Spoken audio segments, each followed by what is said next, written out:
No. He said, do you want us to move the camera? Jesus Christ.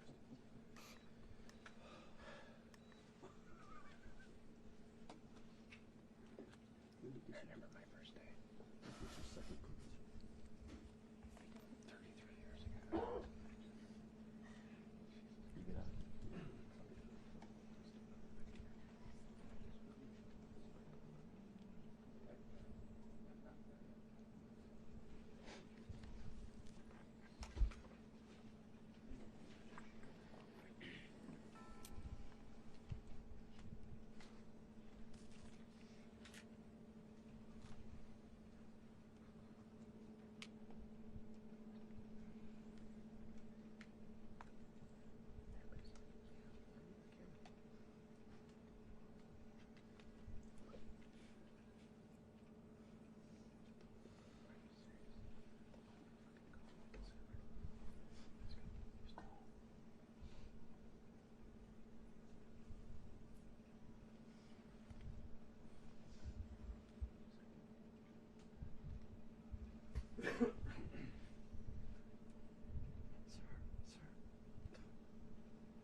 Thanks, Julio. And it's primarily an issue for the walkout. Yeah, no, I know. That's about here. The rope is pushing it. There we go. Thank you. There we go. Thank you. Thanks, Julio.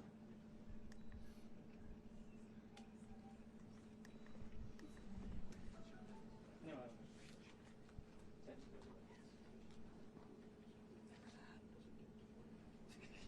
Yeah. That's 620. Okay, all right. Hold on.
You guys know those mics are hot. Why don't we turn them off?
it right keeps now. hitting the tripod. Is it true? Yeah.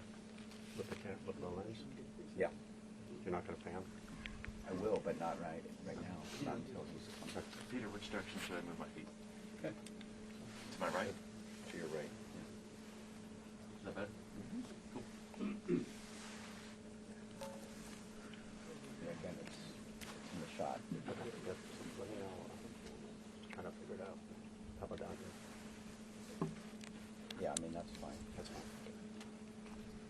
Okay. Like that's okay? Yeah.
See the floor.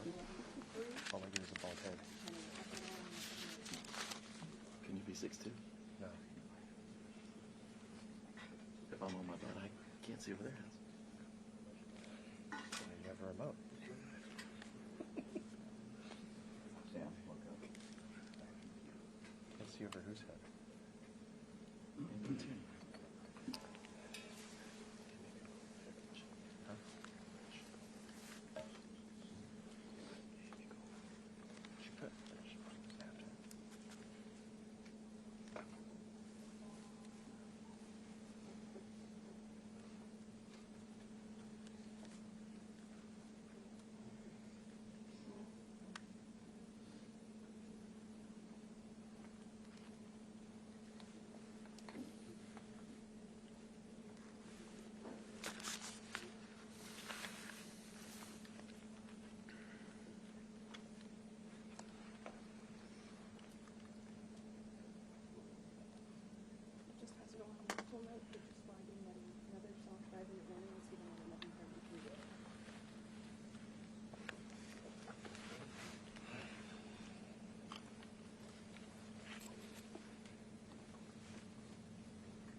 Okay, thank you very much. This is big stuff.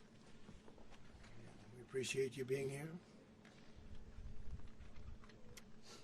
Late last night and early today, at my direction, the United States Armed Forces conducted an extraordinary military operation in the capital of Venezuela. Overwhelming American military power, air, land, and sea, was used to launch a spectacular assault. And it was an assault like people have not seen since World War II. It was a force against a heavily fortified military fortress in the heart of Caracas to bring outlaw dictator Nicolas Maduro to justice. This was one of the most stunning, effective, and powerful displays of American military might and competence in American history. And if you think about it, we've done some other good ones, like the attack on Soleimani, the attack on al-Baghdadi, and the obliteration and decimation of the Iran nuclear sites just recently in an operation known as Midnight Hammer,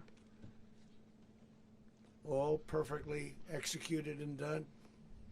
No nation in the world could achieve what America achieved yesterday, or frankly in just a short period of time.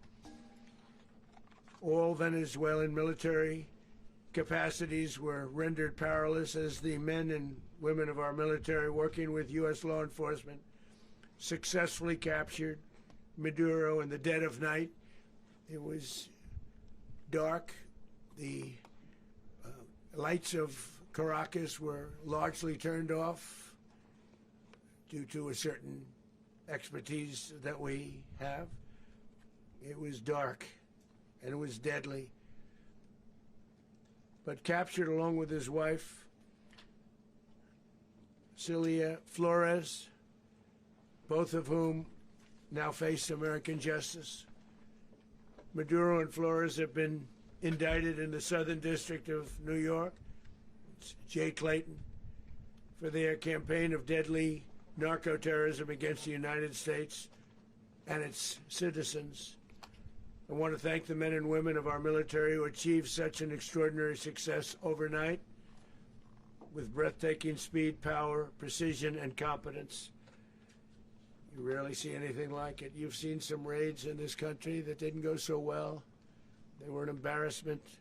If you look back to Afghanistan, or if you look back to the Jimmy Carter days, they were different days. We're a respected country again, maybe like never before.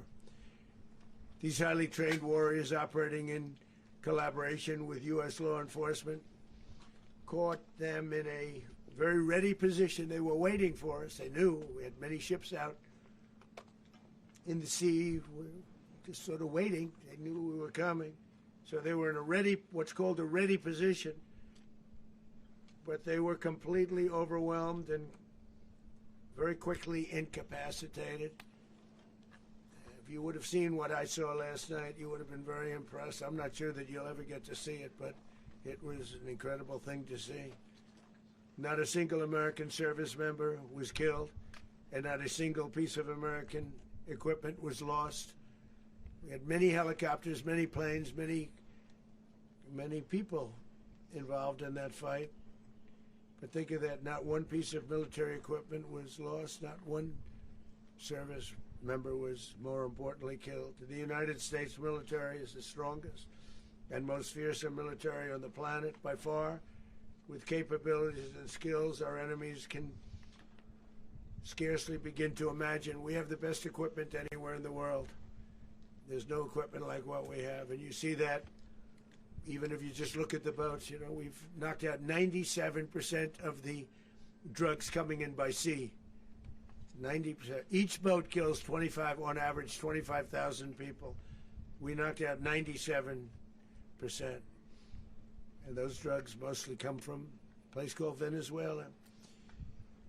We're going to run the country until such time as we can do a safe, proper, and judicious transition. So we don't want to be involved with having somebody else get in, and we have the same situation that we had for the last long period of years.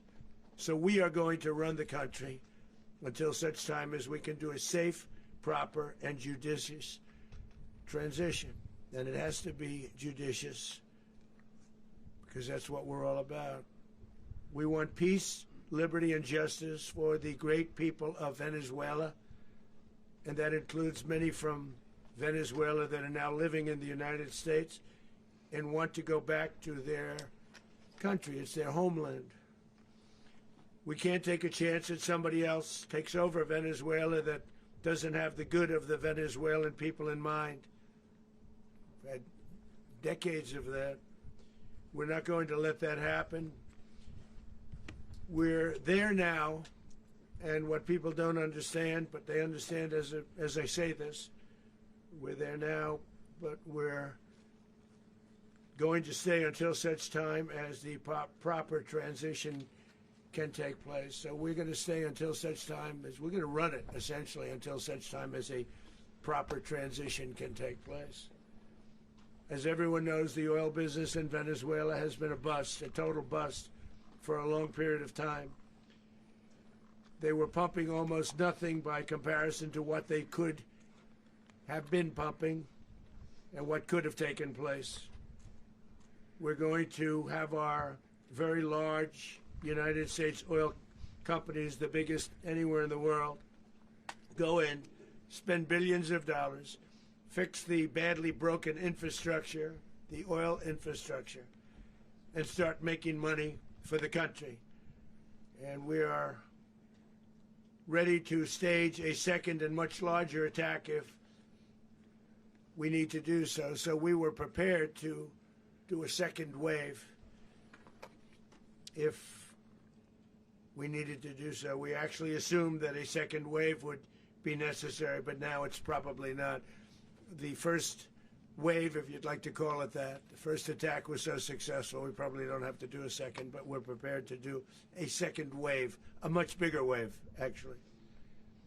This was pinpoint, but we have a much bigger wave that probably won't have to do. This partnership of Venezuela with the United States of America, a country that everybody wants to be involved with because of what we were able to do and accomplish, will make the people of Venezuela rich, independent, and safe. And it will also make the many, many people from Venezuela that are living in the United States extremely happy. They suffered. They suffered.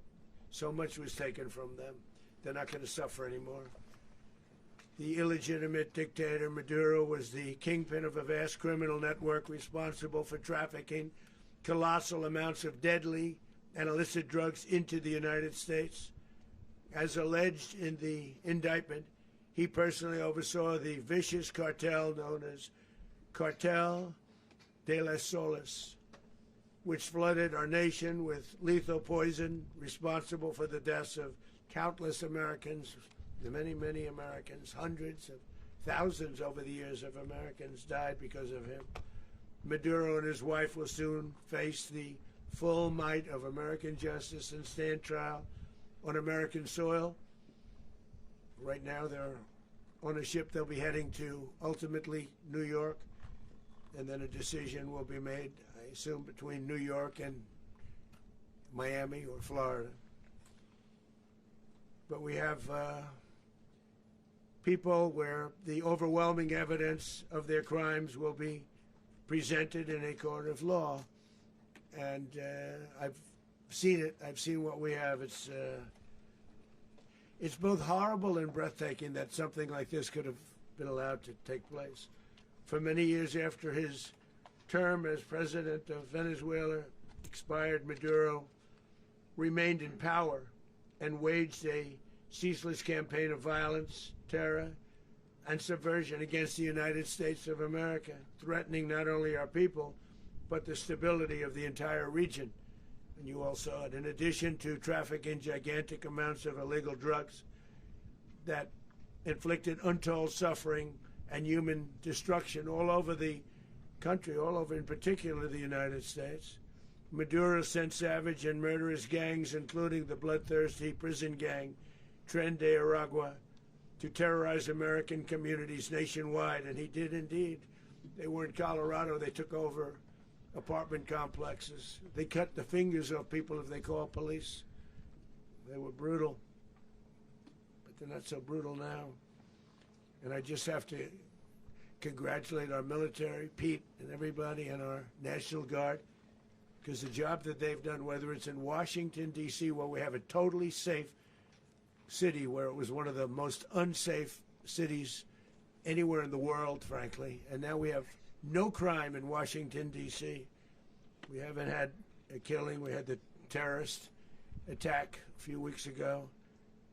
A little bit of a different kind of a threat, but we haven't had a killing in a long period of time, 6-7 months. We used to have two, on average, 2 a week in Washington, our capital. We don't have that anymore.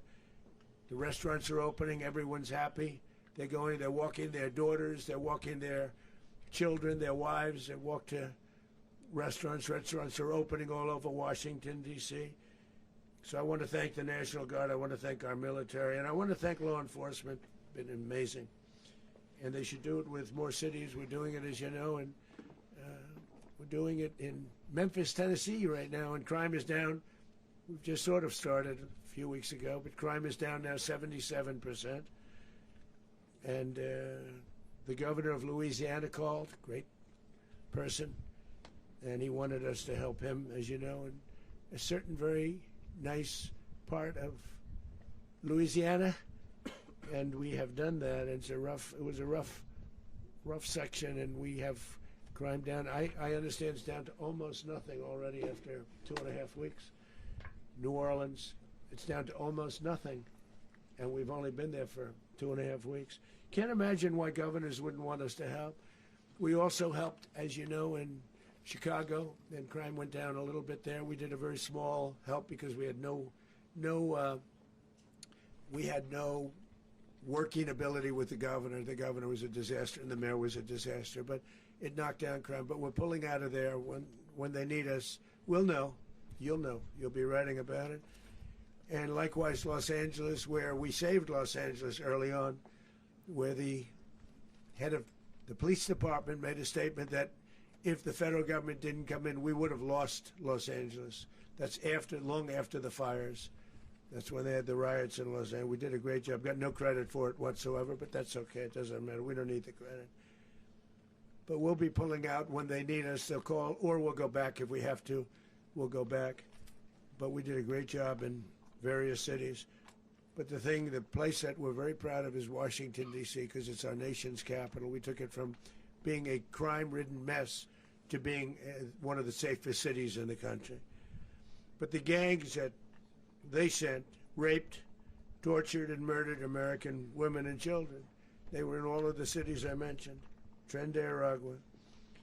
And they were sent by Maduro to terrorize our people, and now Maduro will never again be able to threaten an American citizen or anybody from Venezuela. There will no longer be threats.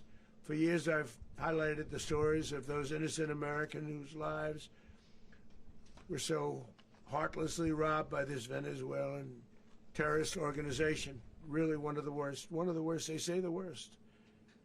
Americans like 12-year-old Jocelyn Nungary from Houston. Beautiful Jocelyn Nungary, what happened to her?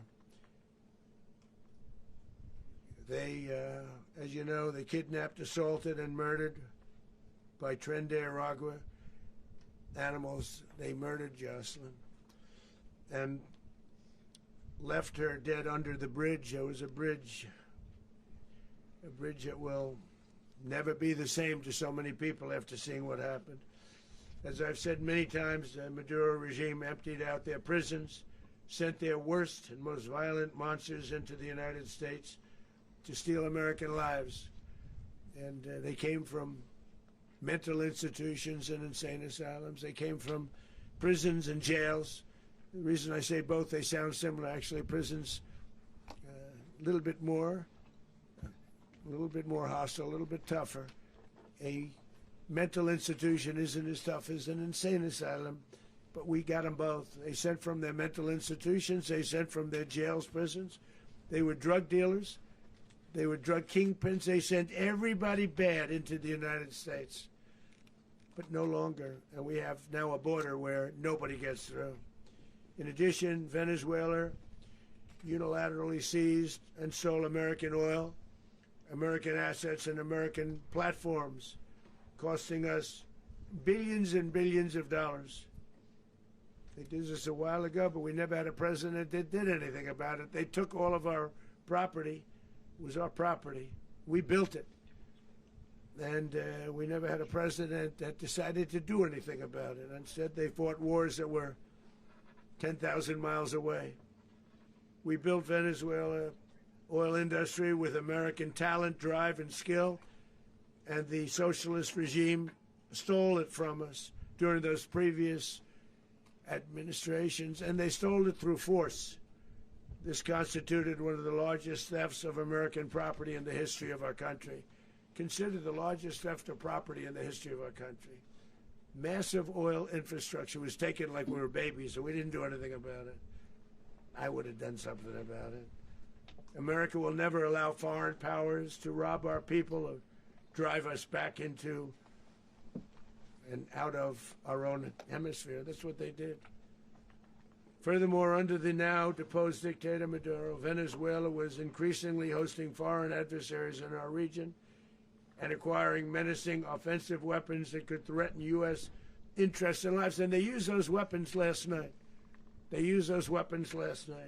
Potentially in league with the cartels operating along our border. All of these actions were in gross violation of the core principles of American foreign policy, dating back more than 2 centuries. And not anymore. All the way back, it dated to the Monroe Doctrines. And the Monroe Doctrine is a big deal. But we've superseded it by a lot. By a real lot. They now call it the Monroe Document. I don't know. It's Monroe Doctrine. We sort of forgot about it. It was very important, but we forgot about it. We don't forget about it anymore. Under our new national security strategy, American dominance in the Western Hemisphere will never be questioned again. Won't happen. So just in concluding, for decades, other administrations have neglected or even contributed to these growing security threats in the Western Hemisphere. Under the Trump administration, we are reasserting American power in a very powerful way in our home region. And our home region is very different than it was just a short while ago. The future will be, and we did this in my first term.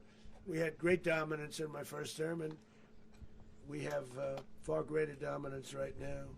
Everyone's coming back to us. The future will be determined by the ability to protect commerce and territory and resources that are core to national security. These are core to our national security. Just like tariffs they've made our country rich, and they've made our national security stronger than ever before. But these are the iron laws that have always determined global power. And we're going to keep it that way. We will secure our borders. We will stop the terrorists. We will crash the cartels, and we will defend our citizens against all threats, foreign and domestic. Other presidents may have lacked the courage or whatever to defend America, but I will never allow terrorists and criminals to operate with impunity against the United States. This extremely successful operation should serve as warning to anyone who would threaten American sovereignty or endanger American lives. Very importantly, the embargo on all Venezuelan oil remains in full effect.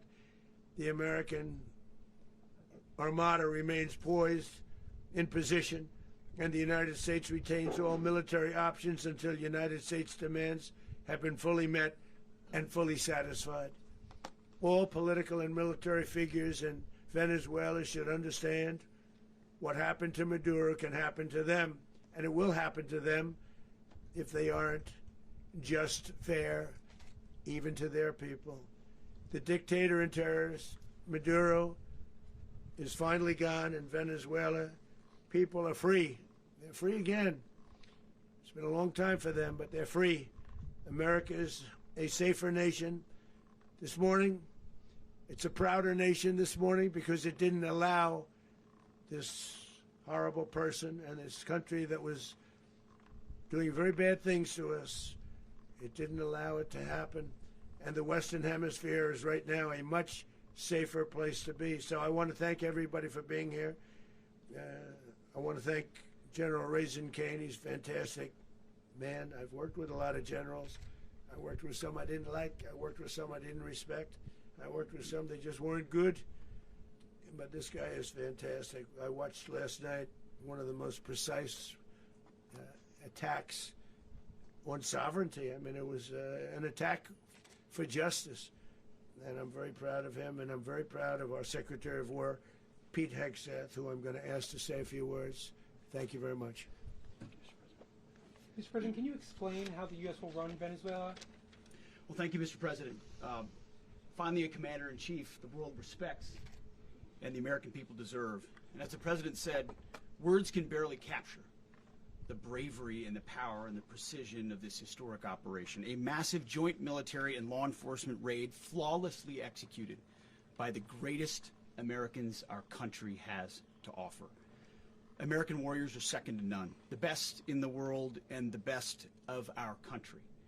What all of us witnessed last night was sheer guts and grit, gallantry, and glory of the American warrior. I'm simply humbled by such men, and I tip my hat to our chairman, Dan Raisin Kane, and all those Americans who stood watch last night. Our warriors are the elite of America, and again, President Trump has your back. No other country on planet Earth, and it's not even close, could pull this kind of operation off. And no other president has ever shown this kind of leadership, courage, and resolve. The most powerful combination the world has ever seen. As the President said, our adversaries remain on notice. America can project our will anywhere, anytime. The coordination, the stealth, the lethality, the precision, the very long arm of American justice, all on full display in the middle of the night.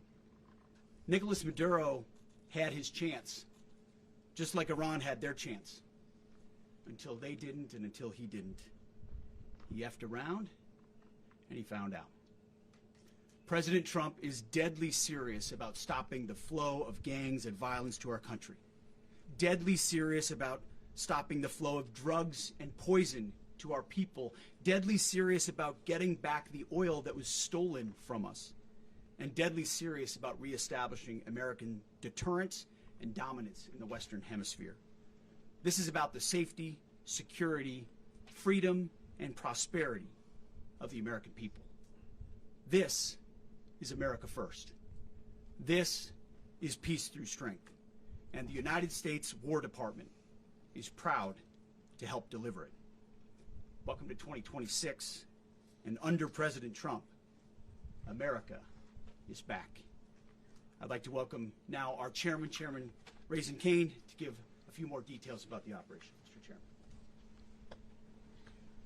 Thank you, Mr. Secretary. Thank you, Mr. President, and good morning. Last night, on the order of the President of the United States and in support of a request from the Department of Justice, as the President said, the United States military conducted an apprehension mission in Caracas, Venezuela, to bring to justice two indicted persons, Nicolas and Cecilia Maduro. This operation, known as Operation Absolute Resolve, was discreet, precise, and conducted during the darkest hours of January 2nd and was the culmination of months of planning and rehearsal, an operation that, frankly, only the United States military could undertake. What I'd like to do this morning is talk to you through some of the preparation and the details without compromising any of our tactics, techniques, and procedures. There is always a chance that we'll be tasked to do this type of mission again. Our interagency work began months ago and built on decades of experience of integrating complex air, ground, space, and maritime operations. While the past 2 decades have honed the skills of our special operations forces, this particular mission required every component of our joint force, with soldiers, sailors, airmen, Marines, and Guardians working in unison with our intelligence agency partners and law enforcement teammates in an unprecedented operation. We leveraged our unmatched intelligence capabilities and our years of experience in hunting terrorists, and we could not have done this mission without the incredible work by various intelligence agencies, including the CIA, NSA, and NGA. We watched, we waited, we prepared, we remained patient and professional. This mission was meticulously planned, drawing lessons from decades of missions over the last many years, many missions over these last many years. This was an audacious operation that only the United States could do. It required the utmost of precision and integration within our joint force. And the word integration does not explain the sheer complexity of such a mission.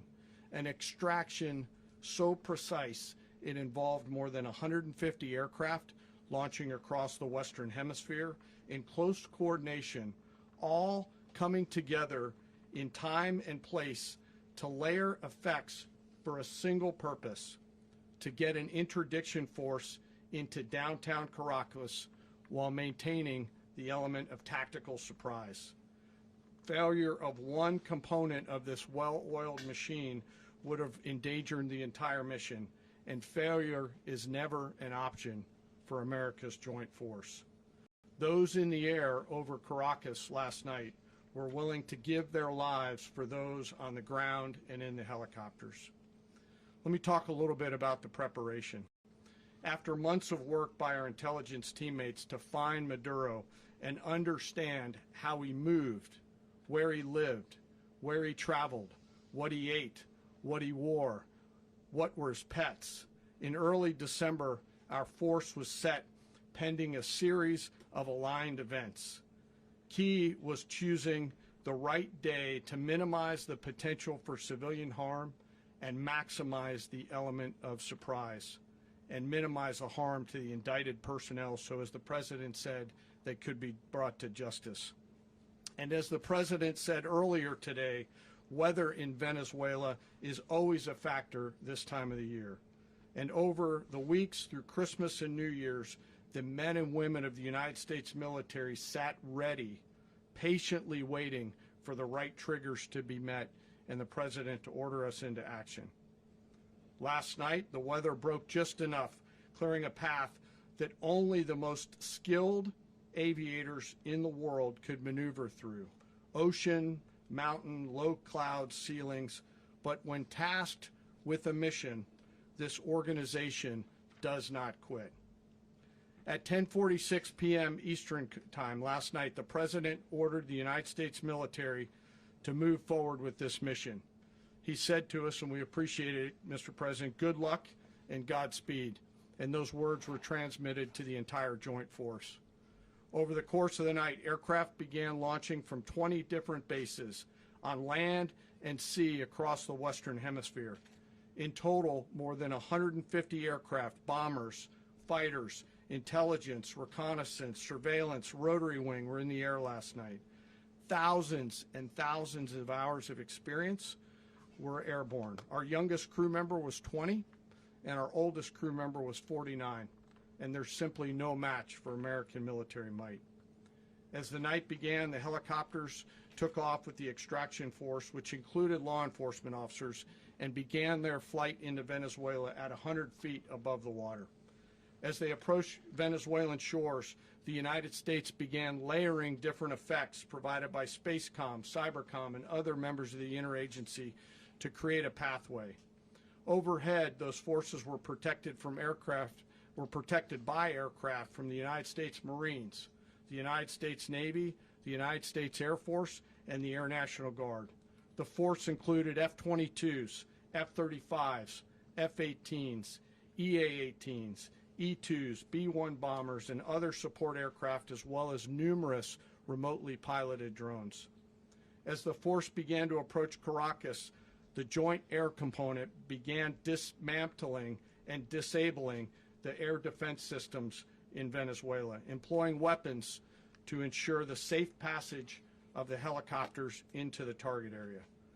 The goal of our air component is, was, and always will be to protect the helicopters and the ground force and get them to the target and get them home. As the force crossed the last point of high terrain where they'd been hiding in the clutter, we assessed that we had maintained totally the element of surprise. As the helicopter force ingressed towards the objective at low level, we arrived at Maduro's compound at 1:01 a.m. Eastern Standard Time, or 2:01 a.m. Caracas local time, and the apprehension force descended into Maduro's compound and moved with speed, precision, and discipline towards their objective, and isolated the area to ensure the safety and security of the ground force while apprehending the indicted persons. On arrival into the target area, the helicopters came under fire, and they replied with that fire with overwhelming force in self-defense. One of our aircraft was hit but remained flyable, and as the President said earlier today, all of our aircraft came home, and that aircraft remained flyable during the rest of the mission. As the operation unfolded at the compound, our air and ground intelligence teams provided real-time updates to the ground force, ensuring those forces could safely navigate the complex environment without unnecessary risk. The force remained protected by overhead tactical aviation. Maduro and his wife, both indicted, gave up and were taken into custody by the Department of Justice, assisted by our incredible U.S. military with professionalism and precision, with no loss of U.S. life. After securing the indicted persons, the force began to prep for departure. Helicopters were called in to exfiltrate the extraction force, while fighter aircraft and remotely piloted aircraft provided overhead coverage and suppressive fire. There were multiple self-defense engagements as the force began to withdraw out of Venezuela. The force successfully exfiltrated and returned to their afloat launch bases, and the force was over the water at 3:29 a.m. Eastern Standard Time with indicted persons on board. And both Maduro and his wife were embarked aboard the USS Iwo Jima. In closing, what we've witnessed today is a powerful demonstration of America's joint force.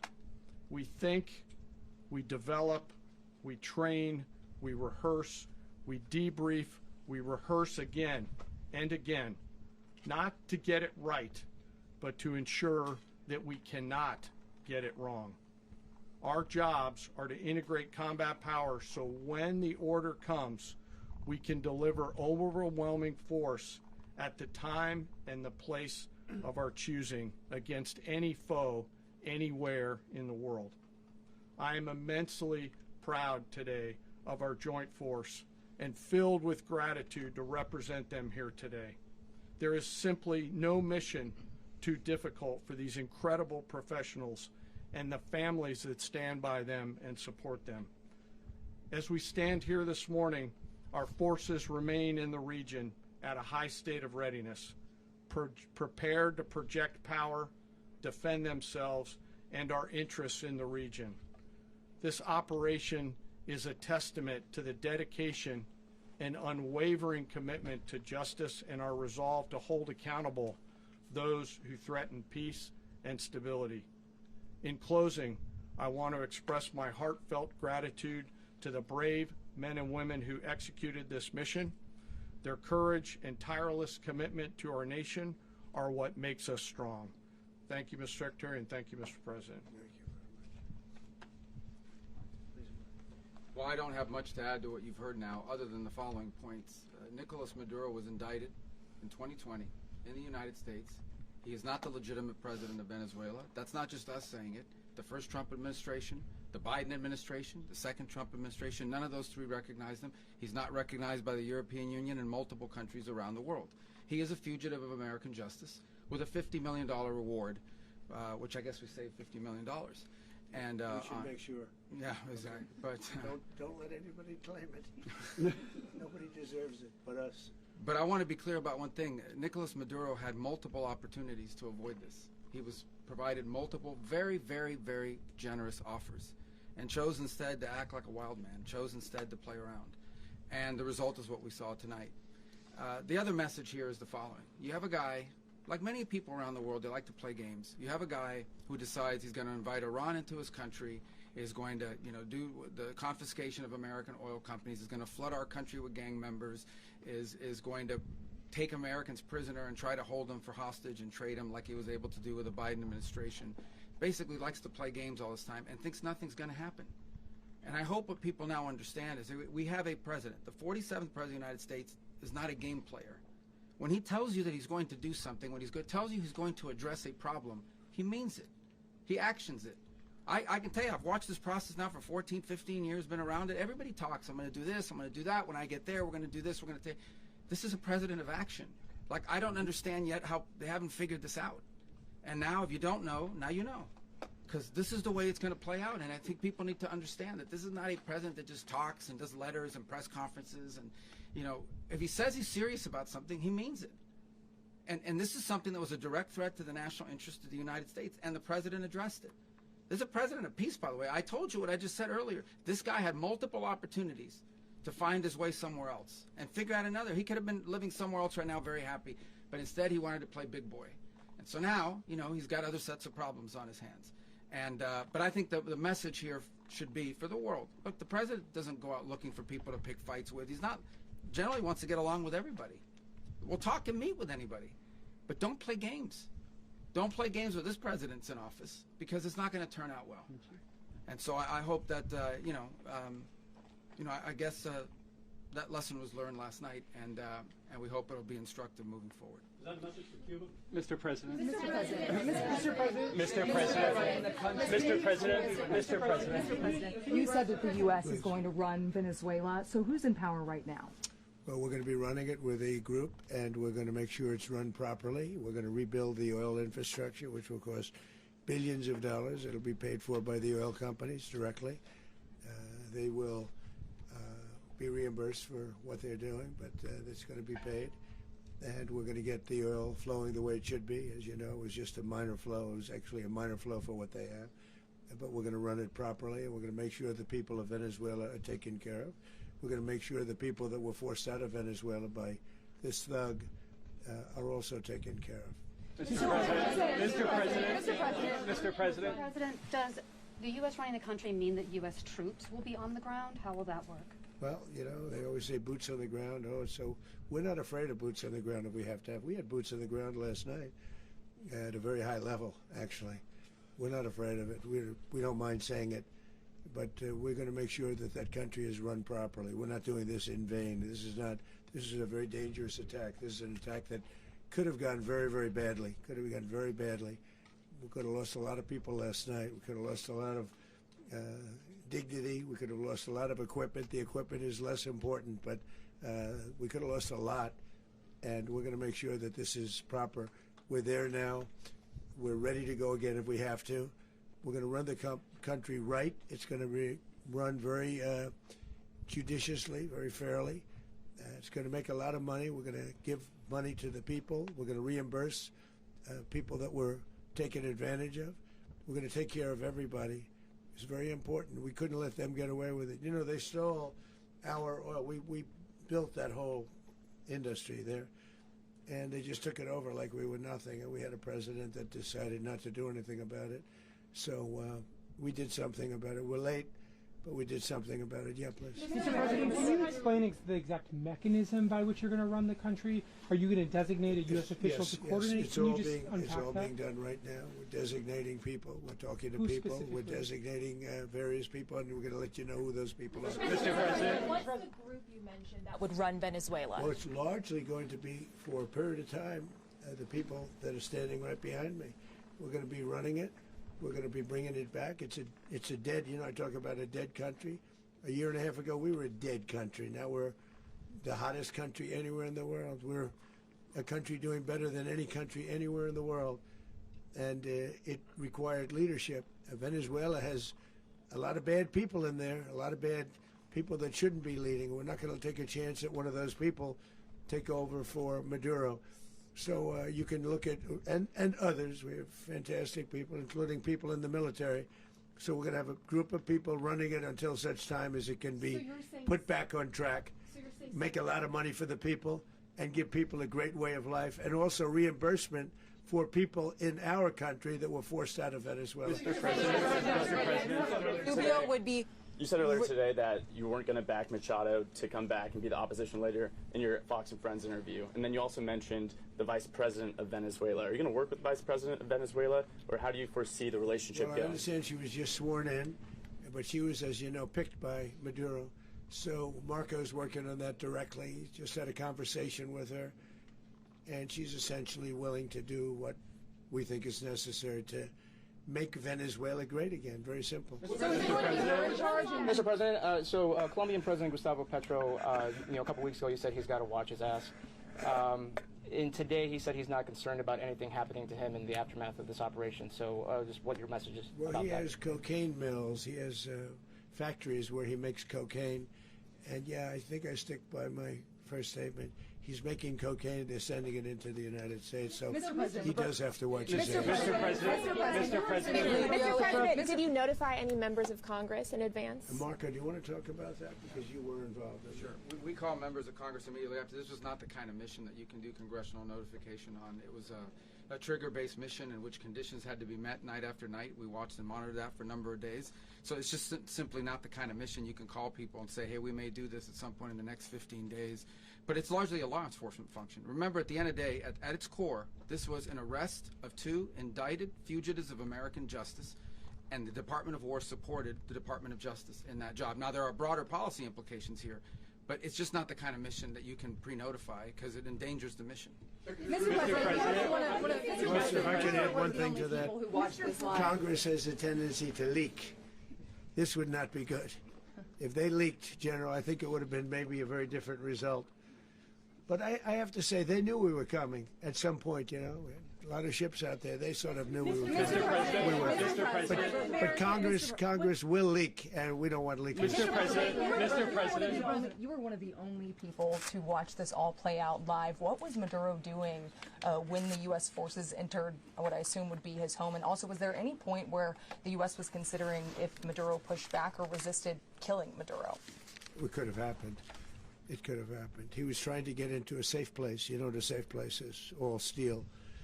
And he wasn't able to make it to the door because our guys were so fast. They went through the opposition so fast. And there was a lot of opposition. You know, people were wondering, do we get them by surprise? Sort of surprised, but they were waiting for something. It was a lot of opposition.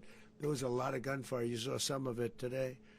But he was trying to get to a safe place, which wasn't safe because we would have had the door blown up in about 47 seconds, they say on average, regardless of how thick the steel was.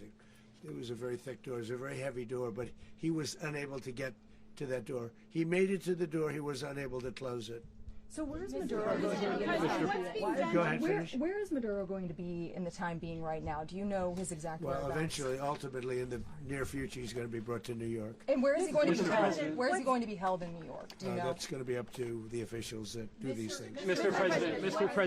President, the U.S. has something of a mixed track record of ousting dictators without necessarily a plan for what comes afterwards. Did that weigh on your decision Well, that's making? why we had different presidents, but with me, that's not true.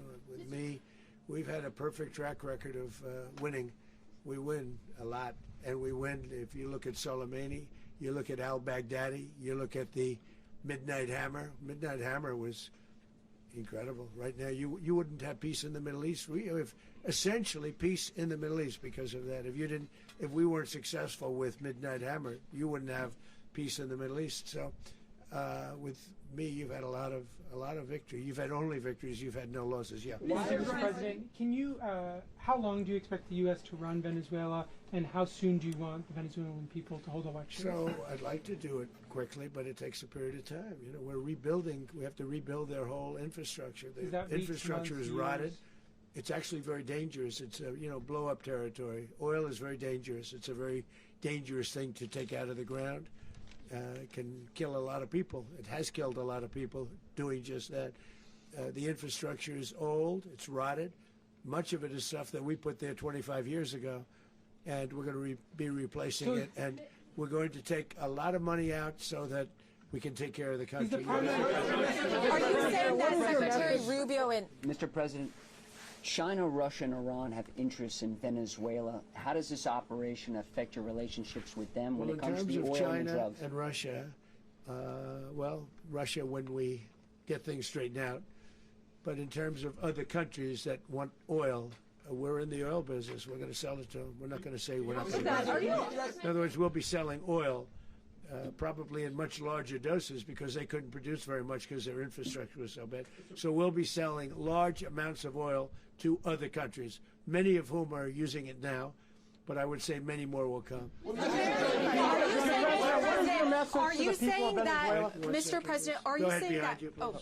Mr. President, thank you. What is your message to the people of Venezuela today? Of course, the civilian population specifically, they have a lot of questions. What is your message to the people of Venezuela? That you're going to have peace, justice. You're going to have some of the riches that you should have had for a long period of time. It was stolen from you. But you're going to have peace and you're going to have safety. You're going to have justice. You're going to have a country. You're going to have a real country. You're going to have potentially a great country. You know, if you go back 20 years, maybe even a little longer ago, that was a great country. And they destroyed it. Remember I said that if we lose this election, the United States will be Venezuela on steroids. That's what would have happened. Had we lost the election, the 2024 election, we suffered so badly. When you look at the border from 2020, what they did, what Joe Biden administration did to our country should never be forgotten. But if we had to go through another year of that, we would be exactly where Venezuela was in terms of, I used to say, if they win, we're going to be Venezuela on steroids, and that's what would have happened. President, thank you. Are you saying that Secretary Hegseth and Rubio are going to be running Venezuela, and will you be sending in U.S. military troops to provide? They're going to be a team that's working with the people of Venezuela to make sure that we have Venezuela right. Because for us to just leave, who's going to take over? I mean, there is nobody to take over. You have a vice president who's been appointed by Maduro. And right now she's the vice president, and she's, I guess, the president. She was sworn as president just a little while ago.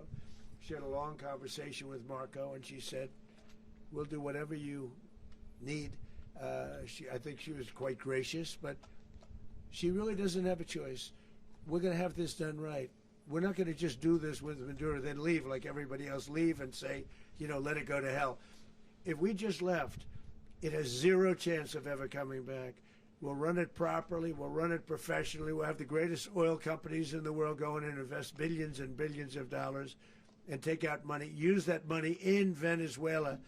And the biggest beneficiary are going to be the people of Venezuela. And also, I can't stress this strongly enough, the people that got thrown out of Venezuela that are now in the United States, and frankly, some want to stay, and some probably want to go back. Yeah. So, Mr. President, what is being done to protect Americans in the country, and were any of the detained Americans Well, right now they're very last protected night? because nobody's going to mess with us. They're very protected. The people of, and we let them know that you better not touch one of them. Are you concerned that bad elements of the Maduro regime will remain in place? Well, we know who they are. We're on them, and they're acting much differently now than they would have acted 2 days ago. And what do you okay, say wait, about behind you, please. Mr. President, why is running a country in South America America first? Well, I think it is because we want to surround ourselves with good neighbors. We want to surround ourselves with stability. We want to surround ourselves with energy. We have tremendous energy in that country. It's very important that we protect it. We need that for ourselves. We need that for the world. And we want to make sure we can protect it. Mr. President, on oil? Yes, sir. Please, go ahead. Yeah, is there a message here for Cuba and Diaz-Canel? Well, Cuba is an interesting case. Cuba is, not doing very well right now. That system has not been a very good one for Cuba. The people there have suffered for many, many years. And I think Cuba is going to be something we'll end up talking about because Cuba is a failing nation right now, very badly failing nation. And we want to help the people. It's very similar in the sense that we want to help the people in Cuba, but we want to also help the people that were forced out of Cuba and living in this country. Do you want to say something about that, Marco, please? Well, I mean, I just gave you a statement a few minutes ago about, when the president speaks, you should take him seriously. So suffice it to say, Cuba is a disaster. It's run by incompetent, senile men, and in some cases, not senile, but incompetent nonetheless. It has no economy. It's in total collapse. And by the way, they were, all of the guards that helped protect Maduro, this is well known, their whole spy agency, all that were full of Cubans. I mean, they basically, it's amazing. This poor island took over Venezuela in some cases. One of the biggest problems the Venezuelans have is they have to declare independence from Cuba. They tried to basically colonize it from a security standpoint. So, yeah, look, if I lived in Havana and I was in the government, I'd be concerned, at least a little bit. Are you cutting off the oil flow to Cuba from Venezuela? Well, the president already announced a week ago that anything that's sanctioned, it's sanctioned oil, it's not going to be allowed to get there. So that's an The answer is yes. Mr. President. Is the U.S. aware of the location of opposition leader Machado, and have you been in contact with her? No, we haven't. No, we haven't. Mr. President, on Monday. Oh, I think it would be very tough for her to be the leader. She doesn't have the support within, or the respect within the country. She's a very nice woman, but she doesn't have the respect. Mr. President, is it possible that the U.S. ends up administrating Venezuela for years? Well, it won't cost us anything because the money coming out of the ground is very substantial, so it's not going to cost us anything. So the U.S. isn't going to dedicate money to... Well, we want safety there. We want to be surrounded by countries that aren't housing all of our enemies all over the world. That's what was happening, and you don't want to have that. But we're going to be rebuilding, and we're not spending money. The oil companies are going to go in. They're going to spend money. We're going to take back the oil that, frankly, we should have taken back a long time ago. A lot of money is coming out of the ground. We're going to get reimbursed for all of that. We're going to get reimbursed for everything that we spend. So it's going to be a very important. This is a very big evening that took place last night. We have to be surrounded by safe, secure countries, and we also have to have energy. Very important. We have to have energy that's real energy, not where they're getting 4% and 5% of the energy out of the ground.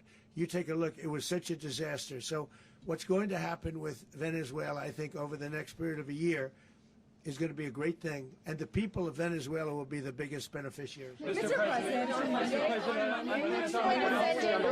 U.S. military. Mr. President, thank you. What did you last speak to Maduro about when you spoke? And is the Well, US I don't want to at get war into with the Venezuela? conversations, but I did have conversations with him, and I said, you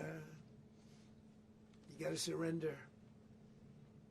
And I actually thought he was pretty close to doing so, but now he wished he did, yeah. Mr. President, can you explain, you said that Maduro is responsible for drug trafficking. You recently pardoned the former president of Honduras who was convicted on many drug trafficking. Can you explain how these two situations are different? And would you ever pardon Maduro? I endorsed, as you know, the winning president, the man who won in Honduras. I endorsed the man who won in Chile. I endorsed the man who won in Argentina.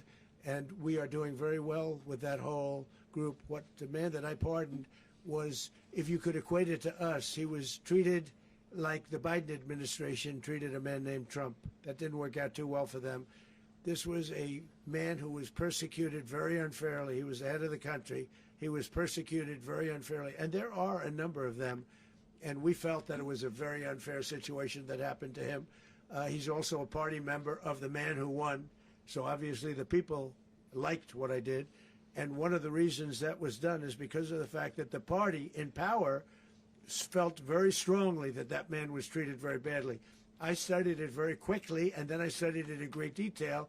I went to a lot of the people standing behind me, and they felt that that man was persecuted and treated very badly. That's why I gave him a pardon. Mr. President, you referenced boots on the ground earlier. Can you just sort of button this up? Do you envision the U.S. military having a presence in Venezuela as the U.S. runs that country? Well, no, we're going to have a presence in Venezuela as it pertains to oil, because we have to have, we're sending our expertise in.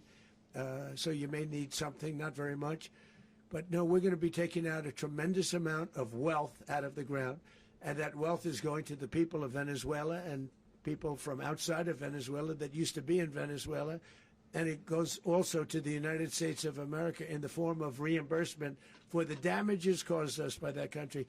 So I want to thank you all very much. Thank you. Do you have one? Yes, please. You were so nice before. I'm going to give you the final question. Go Thank ahead. you, Mr. Unless it's a President. bad question, in It's which about case I'll Putin. go one more. It's about who? It's about Putin, if you want. About Putin. Well, okay. that's always nice. You had to a talk phone. about Putin. You had a phone call with him Yeah. on Monday. Did he talk at all about Maduro? Did y'all talk about this? No, we didn't. And We then- never spoke about Maduro. Are you mad at him right now? I mean, there's this I'm not intelligence. thrilled with Putin. I'm not thrilled with Putin. He's killing too many people. There was that I intelligence. thought that would be so.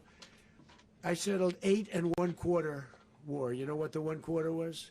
Thailand and Cambodia. I did it again. They broke out, and I did it in about 5 hours, and I settled it. I'm giving myself 1/4, so I'm up to now 8 1/4. In other words, I settled the war, but then they broke out. They had a pretty bad breakout over the last 4 days. I got them to go back to peace. So I only give 1/4. I thought the easiest one would be, one of the easier ones would be Russia, Ukraine. It's not. And they both have done some pretty bad things. And look, that's Biden's war. That's not my war. But I want to stop the lives. Did you see where last month, 30,000, it was 27,000 the month before. 30,000, mostly soldiers, were killed this last month. 30,000. I want to stop that. You know, I got NATO to pay 5% instead of the 2% that they weren't paying. They weren't paying 2, now they pay 5. And we send them a lot of munitions, we send them a lot of things, missiles and various other things, a lot. And they pay. The United States is not losing money. We're probably making money on that. It's the last thing I care about. I just want to stop all those people. We're losing 25, 30,000 human beings that come from 2 places that are very far away. But if I can stop, because it's something I've been pretty good at doing, deals, I guess. It's all a deal. Life is a big deal. But if I can stop that war and stop 30,000 young people, in addition to the fact that people are being killed in Kiev, people are being killed in other cities throughout, you know, a much smaller number, but they're being killed, viciously killed. So I'm not happy about it. I thought that would be something that would get solved. We have Mr. Witkoff here. I think that we're making progress, but that's a war that should have never happened. If I were president, it would have never happened. Putin says it. Everybody says it. If I were president, that would have never happened. But I inherited that war. That was Joe Biden, Zelensky, and Putin. I came into the situation, and it's a mess. And I will say this. I watched an operation last night that was so precise, that was so brilliant. I mean, it was incredible. If we had our people, like this general and our people involved, that war would not have gone on very long, that I can tell you. You told me That war, to use an old term, that war has become a bloodbath. And we want it to get stopped. Thank you very much. Are you concerned a rogue Venezuelan general can take over the country? Can you talk about your conversation with the vice president?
some of the papers, that was for me.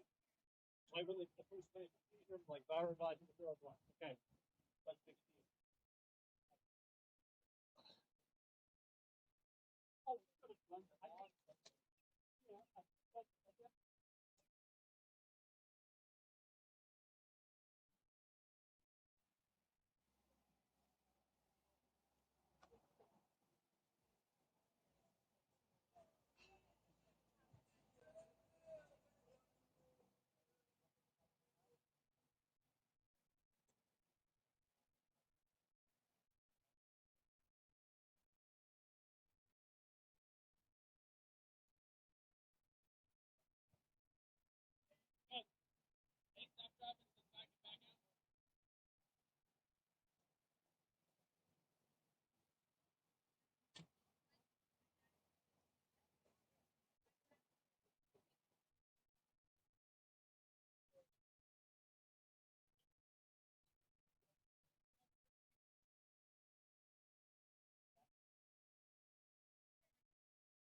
My business.